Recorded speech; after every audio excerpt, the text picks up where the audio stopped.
We're joined with Esther Freud from London. Esther is a novelist and she's written 7 novels. The first one was published in 1992 and was shortlisted for the John Llewellyn Vice Prize and made into a film starring Kate Winslet. Her second novel in '93 was named by Granta as one of the best young novelists under 40. Since then, she's written 5 other novels. Her most recent one was Mr. Mac and Me. Esther studied drama and was an actress both in theatre and television. Esther, welcome to LitFestx. It's lovely to be here. Thank you. Esther, you said that you draw a lot upon your own elements from your own life when you write your novels. And you've written a very wide range of novels. So let's start by discussing how you go about looking at your own life and cherry picking elements, cherry picking sort of aspects to bake into your novels. I like to feel that the story is mine. I think a lot of writers would identify with the fact that people often tell you a story. They say, oh, you're a writer, I have a wonderful story for you. And I'm always interested to listen. But I know that the story isn't going to be mine. It's going to be very hard to make it my own. So I think maybe because I started with a very autobiographical story, my first novel, Hideous Kinky, was about my own childhood. And what I discovered as I wrote it was that I didn't remember as much as I'd hoped. And that what I was doing was taking elements, little tiny vignettes and anecdotes, and weaving them into something that was really a fiction, but had the sort of inspiration within my own life. And that worked for me. And so I did that with other novels, but I have also taken some very historical stories and tried to find a way into them in a personal way. So whether I'm writing something that really happened in its essence to me, or whether it's a historical story, I'm looking for my own personal connection with that story. If it's set somewhere that I love or that I know, or that it's based on maybe something that happened to a relative, I feel I need to be personally connected. Then how much of your characters sort of emulate what you do in real life, or you have done, or maybe what you would have done in that similar situation? That's an interesting question.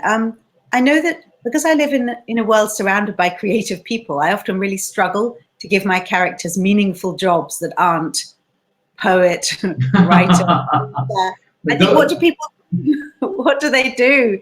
And I really struggle with that. But how people react to things, I think that's the real joy of being a writer, is you can use your own emotional life, not just run it round your own head and soul and heart endlessly, but you can actually create something out of it by giving it kind of experimenting with it through your characters. And I think that in itself is a very cathartic way to work. I like that. So when you mentioned that when you were writing your first book, you were not able to remember as much as you thought you would remember, and so tell us about how then your writing is helping you bring back memories, and not just for your book, but in general, just bring back memories.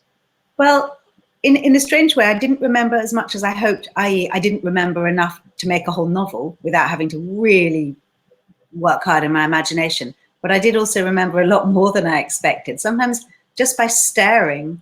And actually, I was using a blank page then, because I started that before I had a computer, in the ancient history.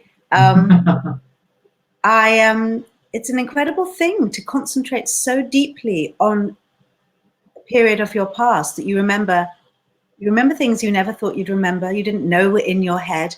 And also sometimes I would remember whole kind of swathes of dialogue that just came to me, things that I hadn't even understood at the time. It was a really incredible experience, a real excavation. And I had that experience too when I was writing one of my novels called Love Falls. And I think this was 3 novels back. My father, who sadly isn't alive anymore, but he then was just starting to get ill. And it was a novel about a girl of 17 traveling with her father, who she didn't really know, and spending a holiday in Italy with him and getting to know him. And I based it in some ways on my own life, because my father I didn't live with, so I did get to know him more as a teenager. And spending those few years working very, very closely on a father-daughter relationship, it gave me so much. And it was the last book that he was able to read, really, before he was too ill. And it meant so much to me. So writing can bring you to a place that you need to be. It feels very luxurious at times, even though often it is incredibly hard work, and you feel like you're trying to bend a piece of metal into the shape of a leaf or something, and you think it is not possible. Very interesting. You mentioned also how you had to sort of struggle a little, right, in terms of digging back in. And whilst you recovered a lot of anecdotes and experiences, but not enough to fill up pages. And then you have in the past said that how writing ideas helped you get more ideas, and how writing sort of helped you uncover more memory. So have you then made a disciplined approach to practicing this, or has it just happened naturally? It's happened very naturally. I think when I wrote my first novel, I was working as an actress, and I had hoped that when I was done with this novel, I would get more acting work, and that would be my life. It was what I'd always wanted to do. But actually, the ideas that came about, that rose up in me from writing, made me want to write another novel. And then here for something else. And I think the most definite illustration of that was I wrote a novel called The Sea House, which was it had 2 narratives. One was set in around the year 2000, a young woman researching the life of an architect. And I based the architect's life a little bit on my own grandfather. And I set it all in a village in Suffolk, where I spend a lot of time, and I love deeply, where my grandparents came to live when they moved from Germany to England before the start of the Second World War. So I had a lot of family connection with this novel, but it was a big feat of imagination too, and I wove these stories together. And when I finished it, somebody who knew the village well came and did the thing I talked about at the beginning. He said, "I have a story for you." He said, "It's about the architect and artist Charles Rennie Mackintosh. He lived in this village at the start of the First World War, and he told me the rather extraordinary story of what happened to him when he was here. That people were suspicious of him as an outsider and a foreigner, and when the war began, the suspicions grew more and more strong, and eventually he was reported to the authorities on suspicion of being a German spy." And I remember thinking, yes, that is a good idea, but as I said earlier, it's not my idea. I don't have any way of writing about this man. But slowly, it must have sunk down inside me, because that is what became my last novel. And I found a way in through the fact that I knew the village so well. I didn't know anything about Mackintosh, but while he was living here in this village, he painted a series of wildflower pictures. And I started to look at them and look at the surroundings, and I imagined through this year that it's punctuated by his paintings, some gorse, some larkspur, a pine cone, and it kind of gave me a structure. And I also found a narrator, because I was living in a very, very old house in the village that used to be the village pub, and it was built in 1700 or something. And there was a ghost in the house. I never mentioned the ghost to anybody. I never thought even about it. I just was aware. I used to say hello, just, I would acknowledge his presence. And I was writing, and I was so stuck, and I was trying to tell the story of Mackintosh and the village. And one day I thought, maybe the ghost could tell the story. I just began, and he became the narrator, and I had my narrator, I had my voice. It was like a gift. But that book came directly from The Sea House. It took 10 years, but it was very, very satisfying. That's a really interesting story, Esther. So, but overall, what was the experience, to use this real person and bring it into your fictional story? Um, That how, was very difficult and very helpful on kind of equal measures. The helpful thing was that as I researched Mackintosh, I found such wonderful things that you would never make up about him. I already knew quite a lot about my narrator because I had been thinking about this ghost for a long time. So I knew a lot about him, but also I created a story from research about the different people who lived in the house. So I knew I had decided anyway that he was the only surviving son in a large family of children who died in very early infancy. I knew that he had a limp because I had read about I'd read about families who'd lived and I'd chosen these characteristics. But then when I researched Mackintosh, he was also the only surviving son in a large family of girls. And he also had a limp. He was born with a club foot. And these two characters had so much in common. I found myself amazed, forgetting that one of them I'd actually made up. One of them was real. But it gave me a lot that I wouldn't have thought of.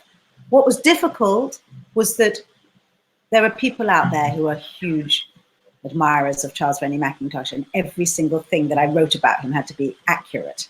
So I had to do enormous amounts of research and checking and fact-checking, taking trips to Glasgow, looking at his buildings, looking at his artwork, and also reading widely about the people in his life, and his wife, who was also an artist.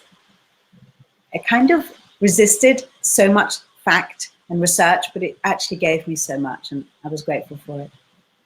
so you actually had to research like you were writing a non-fiction book because it was a real Yes. person, and then utilize that research, but still write fiction out of it. Yes, because the more I found out about Mackintosh, who had a really extremely difficult life and died very young, and even though now his work is sold at auction for hundreds of thousands of pounds, he died in poverty at the age of 60. His whole estate was worth something like £64. And I felt this incredible feeling of responsibility that I needed to tell his story and give it new life. So what I did in the end in my novel was try to create a mini biography of the man within a novel about a young boy who lives in the village and becomes friends with him. So I have sort of two stories going along together. How interesting. And I believe you're working on a new book now, so tell us about that. Well, I've just finished writing a play. I've Okay. been wanting to write a play for a very long time. And when I was writing Mr. Mac and Me, I sort of promised myself and actually started to research the play so that I wouldn't forget to do it, which I'd done before. So I just finished writing this play, which is all set in a man's prison. And it's based on a true story as well. I had to also do a lot of research about there's an incredible upper-class woman in England who's now died, but she had a passion for prison rehabilitation. And she set up a charity that went in and taught men in prison how to do embroidery. And it's actually still exists. And it's a really powerful, life-changing experience for men incarcerated with their troubled thoughts to learn how to gently, serenely make something extremely beautiful out of colored thread. So it struck me as a wonderful idea. So that's finished. I'm waiting to hear when it's going to be put on in a theatre. And now I just started a new book, and that's quite early stages. But the early stages are often the most enjoyable because anything's possible. It's in the middle when it becomes difficult, when you realize you're stuck. But so the book that you just started to write, again, is it looking at any real characters which you're bringing into fiction, or is it all fiction? And nothing's ever all fiction. I think even when people are writing crime thrillers, they're using the experience of their Sure. mother's dementia. I think writers just, you're using things all the time. It's so, your eyes are looking around, checking and copying and storing.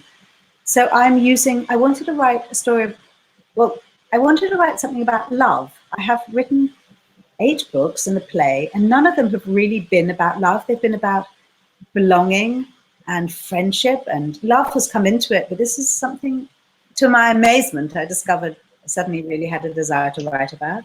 And so I've chosen 3 women from 3 generations, grandmother, mother and daughter. And of course, I'm using my own self, mother and grandmother to some extent. But what's interesting for me is to see how it diverges.